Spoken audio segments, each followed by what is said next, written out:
en direct des courses. Avec la Fédération Anjoumen Centre-Ouest et Oxygène Radio. En direct de l'hippodrome de Sablé, bienvenue si vous nous rejoignez. Un petit point sur les courses, Anthony ?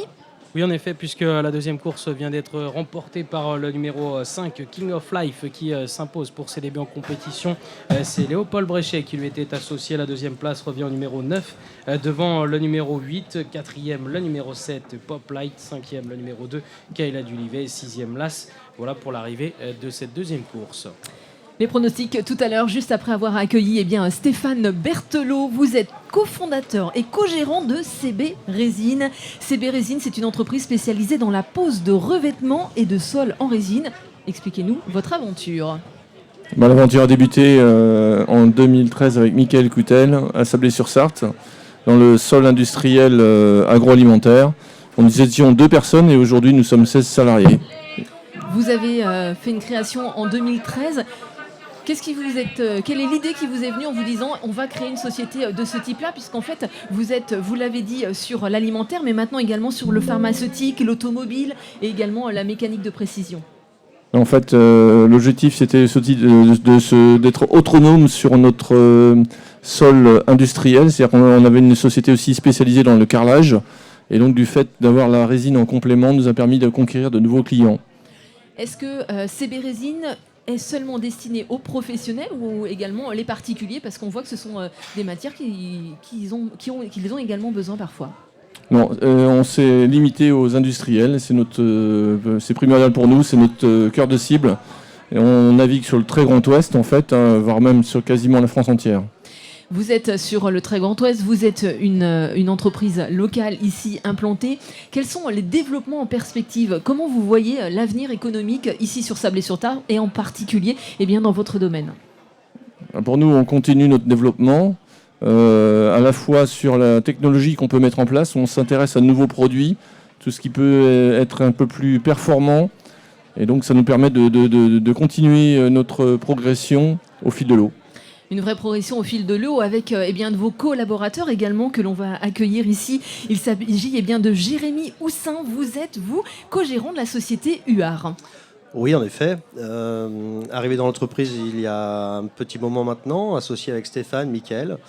Où on a pu accueillir également Jérôme, qui aujourd'hui représente en majorité, bien sûr, au niveau présence, Jérôme Luçon, qui essaye de développer un maximum sur les secteurs de Sablé, où on essaye d'apporter un maximum auprès de nos particuliers, des industriels et professionnels dans le secteur. Donc on essaye de répondre un petit peu à tout le monde pour apporter notre savoir-faire. On l'a compris, vous êtes une entreprise locale sabolienne qui a été créée il y a plus de 50 ans par Monsieur Huard, avec une reprise avec plusieurs collaborateurs. C'est ça, exactement. Donc on a voulu perdurer un petit peu sur ce qu'avait développé un petit peu Christophe Huard au sein de la communauté de communes de Sablé. Donc voilà, aujourd'hui Jérôme est capable de vraiment de répondre à beaucoup de choses auprès de nos particuliers professionnels, où on est assez proche justement on est très local. Donc après voilà, on essaye de développer vraiment le local et d'être proche de nos clients.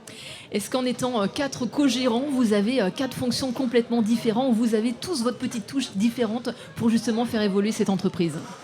Je dirais que oui, bien sûr, on est 4, donc tout le monde apporte un petit peu sa pierre à l'édifice, c'est ce qui fait aussi la force de l'entreprise. Donc voilà, après on est là aussi, je vous dis, on est très local, donc après on connaît beaucoup de monde et on essaye d'apporter nos savoir-faire sur le local, sur les particuliers, et c'est ça qu'on veut leur montrer. Aujourd'hui, on est proche de nos clients particuliers et on essaye de développer ce secteur.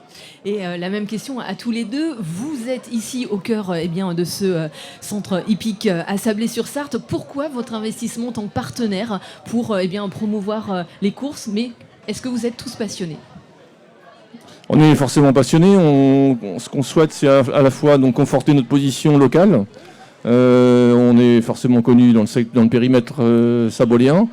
Ça nous permet aussi de continuer à entretenir notre relation aussi sur les particuliers que sur les professionnels.